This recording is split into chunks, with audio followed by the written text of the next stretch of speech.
సింగ్ గారి ఆశయాలను కొనసాగిద్దాం. మన్మోహన్ సింగ్ గారి ఆశయాలను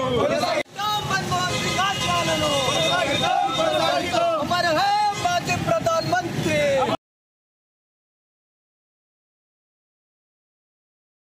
ఈ దేశ జీడిపి నుంచి బయటికి తీసి దేశాన్ని ఈ రోజు ఆర్థికంగా నిలబెట్టినటువంటి వ్యక్తుల్లో మొదటి వ్యక్తి మన మన్మోహన్ సింగ్ గారు అన్న మాట మనం చెప్పుకోవాల్సిన అవసరం ఉంది. అది కూడా గర్వంగా. అలాంటి వ్యక్తిని మనం కోల్పోయాం. ఈ రోజు ప్రతి ఒక్కరి జీవనంలో ఆధార్ కార్డు ఉంది. ప్రతి ఒక్కరు కూడా భారతదేశంలో గుర్తింపబడుతున్నది ఆధార్ కార్డు ద్వారా. ఆ ఆధార్ కార్డును తయారు చేసిందే మన్మోహన్ సింగ్ గారు అన్న మాట ఎవరికి తెలుసు? ఆధార్ కార్డుని తయారు చేసిందే మన్మోహన్ సింగ్ అన్న మాట ఎవరికి తెలుసు? తెలియకపోవడం మూర్ఖత్వం.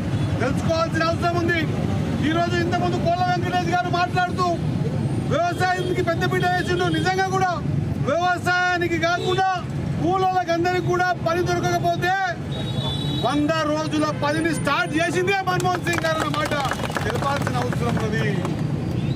ఈరోజు రైతు కూలీలు పని లేనప్పుడు ఏ పని దొరకక తన ఇల్లు గడవాలి, పూట గడవాలి అనే సందర్భంలో 100 రోజుల పనిచ్చి పని గ్యారెంటీని చేసి మళ్ళీ ఆ పనిని కూడా వేరే ప్రభుత్వాలు వస్తే తీసేయరాదు, ఇది పేదోళ్ళని చెప్పేసి పేదోళ్ళ కోసం 100 రోజులు ఇచ్చినటువంటి ఘనత డాక్టర్ మన్మోహన్ సింగ్ గారు. ఇది గర్వంగా మనం చెప్పుకోవాల్సిన అవసరం ఉంది.